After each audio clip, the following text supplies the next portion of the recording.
Alors aujourd'hui, mon objectif, c'est que tu puisses repartir de cette vidéo en sachant faire un Rubik's Cube si tu ne sais pas le faire, mais pas seulement.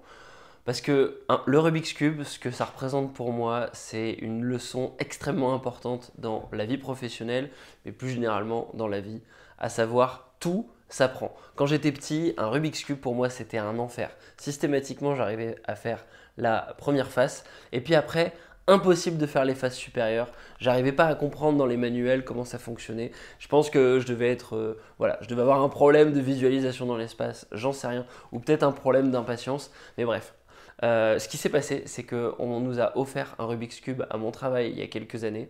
Et ce qui s'est passé entre le moment où j'étais extrêmement frustré, enfant, de ne pas réussir à faire le Rubik's Cube, et le moment où on m'a offert un Rubik's Cube à mon travail, c'est YouTube. Et quand j'ai reçu ce Rubik's Cube, je me suis dit, mais en fait, là, mon gars, tu peux plus te débiner. YouTube existe, tout s'apprend sur YouTube.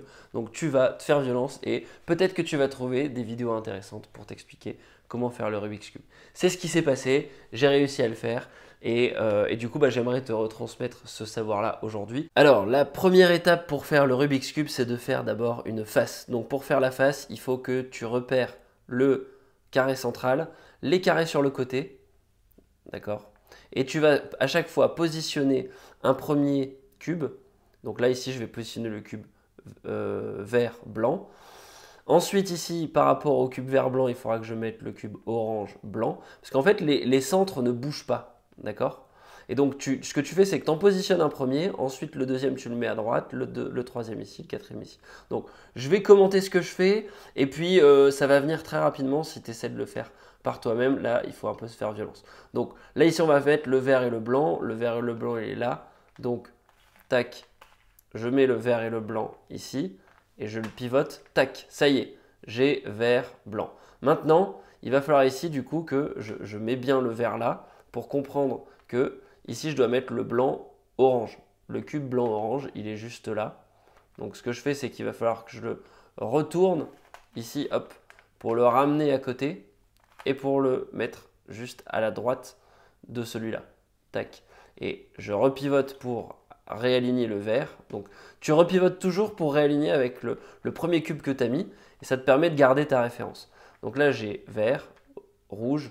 Maintenant ici je vais devoir mettre le blanc-bleu. Le blanc-bleu ici. Donc je cherche le blanc-bleu, il est là. Hop. Et voilà, tac, j'ai mon blanc-bleu. J'ai plus qu'à avoir le blanc-orange. Le blanc-orange, il est là. Où est-ce qu'il est? Ici, tac. Et voilà, ça y est, j'ai réussi à créer ma première croix. Maintenant, j'ai plus qu'à appliquer la même stratégie pour choisir les cubes que je mets ici. Donc là, j'ai le blanc, vert, rouge. Vert, rouge, c'est ici. Hop, donc, tac, voilà. Ensuite ici, qu'est-ce que j'ai? Là, j'ai je cherche le orange-vert, le blanc, orange-vert. Blanc, orange-vert, il est là. Donc il n'est pas au bon endroit. Donc je le sors, tac. Tu vois, je l'ai sorti, je le déplace ici. Voilà, blanc, orange, vert, tac. Je dégage celui qui était ici. Là, ici, c'est blanc, orange, bleu. Il se trouve que je dois le mettre là, ça tombe bien. Il est déjà bien positionné. Voilà, donc ça c'était un petit travail de positionnement, de vision dans l'espace. Sincèrement, c'est pas la partie la plus difficile. Et si tu n'y arrives vraiment pas, je suis pas assez bon pédagogue en Rubik's Cube pour t'expliquer, mais en vrai, il y a des tas de vidéos, je pense, qui t'expliqueront de manière un peu plus douce. Mais ça fait partie du truc, il faut essayer d'abord de faire tout seul la première phase. Sincèrement, tu devrais y arriver, c'est pas très très compliqué. Et puis si tu n'y arrives pas, c'est pas grave, il y a des vidéos qui iront plus doucement que moi. Alors, ensuite, on va passer à l'étape du belge. C'est une étape que j'aime bien puisque moi-même, je suis belge à moitié de ma maman et un peu de mon papa aussi. Donc, l'histoire de belge, qu'est-ce que c'est? C'est une histoire qui va te permettre de te souvenir de la combinaison pour prendre un cube en haut et le mettre à gauche ou à droite par rapport à ton T. Parce que tu vois que là, on a créé un T. L'objectif, ça va être de créer une deuxième couronne en disposant les cubes de la bonne manière. Donc là, tu vois que, comme on l'a vu précédemment, il faut réfléchir à quelles sont les couleurs que tu dois avoir. Là, je dois avoir bleu-orange. Mon bleu-orange, il est là. Ce que tu dois faire, c'est bien le positionner d'abord pour qu'il soit sous forme de T comme ça. Et ensuite, tu exécutes le belge. Là, ici, c'est le belge à gauche, puisque j'ai mon belge qui veut aller à gauche. Et tu vas comprendre très facilement. Alors, comment ça marche le belge qui veut aller à gauche? eh ben, le Belge, il est là, il va à droite, parce que comme il est belge, au lieu d'aller à gauche, il va à droite. Du coup, ses potes viennent le chercher. Ses potes, ce sont les mecs du dessous. Donc, il revient, les potes s'en vont, tac, mais lui, il continue, parce qu'en fait, il y a toujours son ami qui est là-bas. Donc là, tu le suis avec son ami, et là, tu te dis, bah quand même, celui-là, il faudrait qu'il rentre à la maison. Donc du coup, tu remontes, hop, et là, tu rentres l'ami, et tu redescends. Et là, tu vois qu'on a réussi à mettre notre bleu-orange. Et du coup, on va refaire pareil, on va faire pareil ici. On a un magnifique vert-orange à trouver, qui est déjà bien positionné. Donc je refais le belge. Le belge veut aller à gauche, donc il va à droite, bien joué. Ses potes viennent le chercher, les potes du dessous. Tac. Du coup, il revient. Là, les potes rentrent chez eux. Du coup, lui, il continue parce qu'il y a son ami qui est resté là. Toi, tu le suis. Et les potes du dessous, ils veulent le chercher. Tac. Et hop, tu reviens et il rentre. Voilà. Et donc, on a bien mis notre cube. Maintenant, on va faire pareil ici. On cherche le rouge-vert. Et là, il y a un piège. Le rouge-vert, il est ici. Donc, il va falloir d'abord qu'on mette le rouge-bleu. Le rouge-bleu qui est là. Voilà. Et en fait, en mettant le rouge-bleu, on va chasser celui-là qui se retrouvera au-dessus, qu'on pourra mettre au bon endroit. Donc, je refais le belge à gauche. Tac.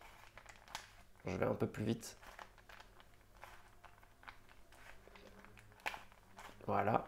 Et maintenant, j'ai plus qu'à faire le belge à droite pour finir ici. Alors le belge à droite, du coup, c'est exactement pareil. Donc je vais aller un peu plus doucement pour que tu puisses suivre.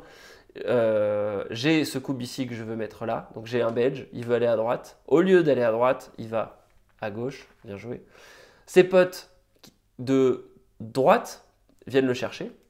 Parce que c'est le côté, en gros, où on veut aller qui se lève. Donc là, c'est les potes de droite. Du coup, il revient. Donc ses potes s'en vont. Mais lui, il veut continuer à suivre son ami. Hop. Donc il le fait. Du coup, là, toi, dans cette dernière partie, il faut le suivre. Donc tu translates comme ça. Hop. Et là, il faut que lui, il rentre à la maison. Donc du coup, hop, ses amis reviennent de gauche, le rappellent et il rentre. Et voilà. Et on a réussi à finir notre couronne. Alors, là, plusieurs cas de figure. Ce que tu dois juste voir au-dessus, c'est que ton objectif, ça va être de faire la croix jaune. Pour faire cette croix jaune, il y a une formule à apprendre, un petit peu comme le belge.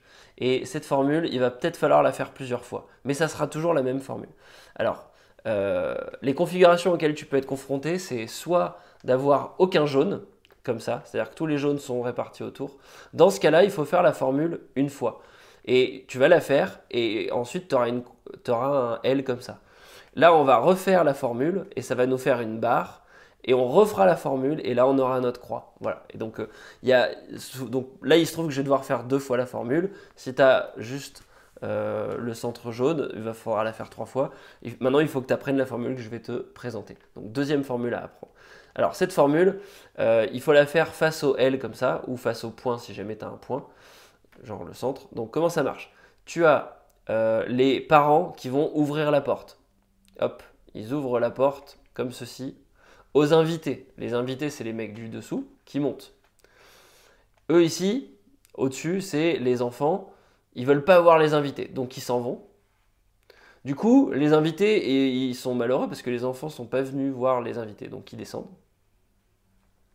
Du coup, les enfants reviennent, enfin ils s'en vont, hein.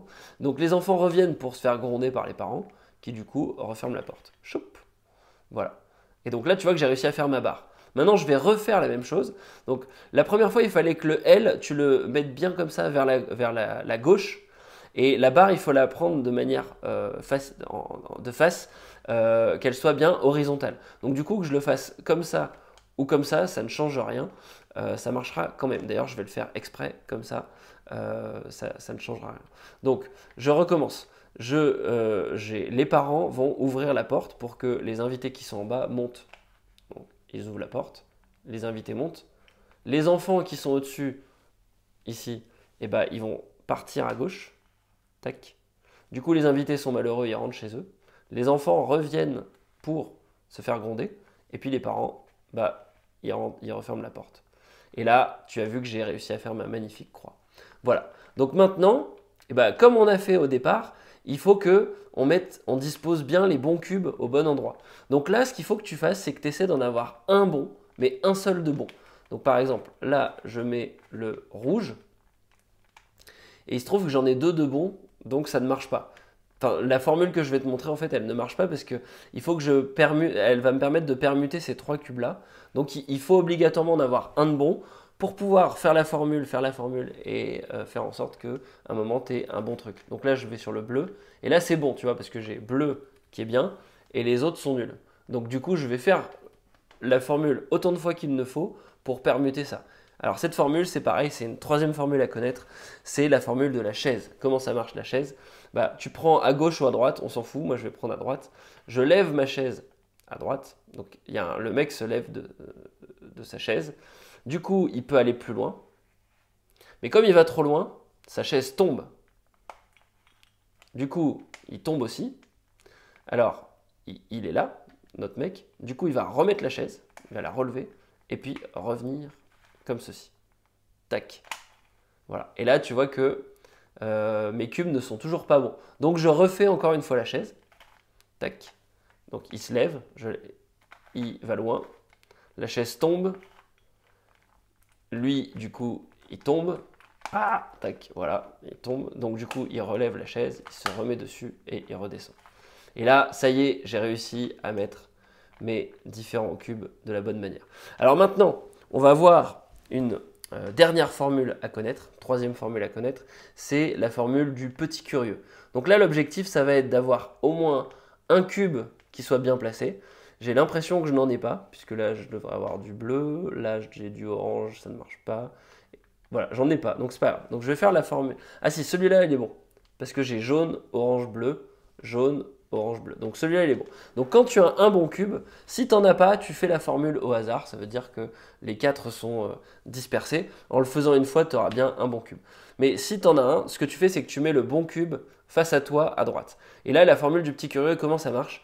Eh bien, le petit curieux, c'est simple. Il y a des amis qui arrivent. Donc tu as ton petit curieux ici. Celui-là, il ne bouge pas. Au début, il ne bouge pas. Tu prends de l'autre côté et les curieux, il y a ses amis qui arrivent. Donc du coup, lui, il va aller voir ses amis. Hop, il va voir ses amis. Là, il a d'autres amis qui l'appellent ici. Lui, il est curieux, il revient. Hop, ceux-là s'en vont, puisqu'ils veulent le faire tourner en bourrique. Lui, il ne les trouve pas, donc il veut retourner les voir. Et hop, et voilà. Voilà, donc ça y est, j'ai réussi à disposer mes différents cubes sur le côté. Et maintenant, j'ai plus qu'à les faire tourner sur eux-mêmes pour qu'ils puissent tout simplement bien se positionner et que le puzzle soit fini. Donc là, on va mettre en place une formule qui s'appelle tout simplement la double chaise. La chaise, tu l'as déjà vue, c'est la chaise à droite que j'ai fait juste avant. Là, en fait, on va simplement faire la chaise à droite puis la chaise à gauche. Et ça va permettre de faire tourner les cubes que tu as à droite sur le côté. Enfin moi en tout cas c'est celle que je fais à chaque fois. Je fais une double chaise en commençant par la droite et ça fait tourner ces deux-là sur eux-mêmes. Donc on y va. Je fais la chaise, la double chaise. Donc je tourne ici, choup. Donc je lève la chaise, le mec va loin, il tombe, du coup il revient et il essaie de se remettre sur sa chaise. Tac.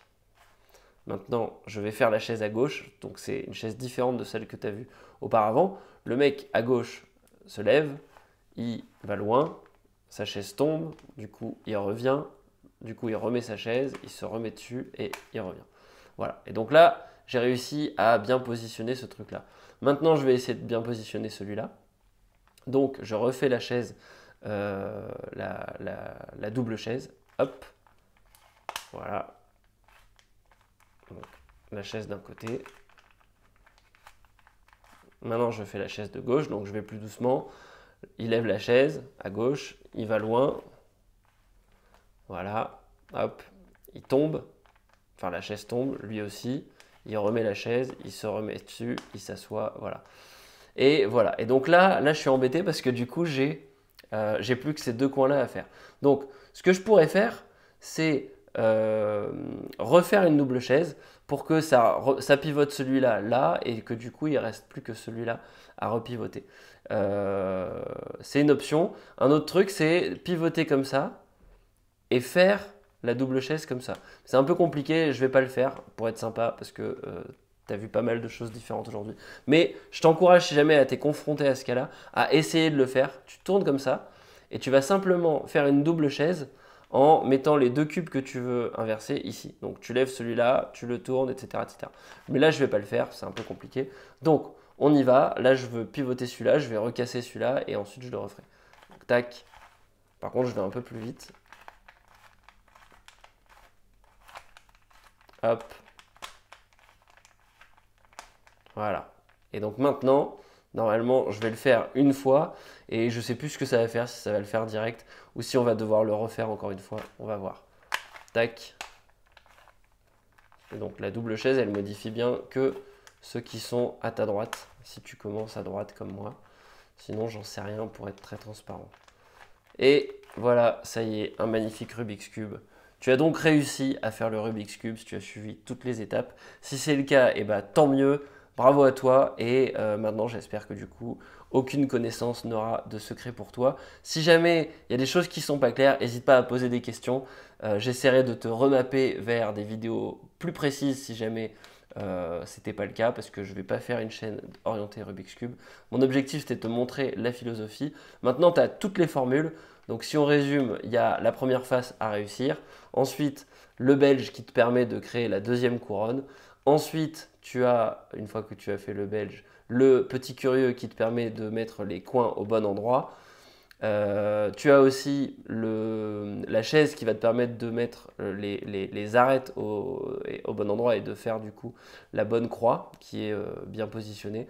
Et puis enfin la double chaise qui te permettra du coup de finaliser les coins et d'avoir ton magnifique Rubik's Cube. Sur ce, je te dis à demain pour une prochaine vidéo. Ciao, ciao.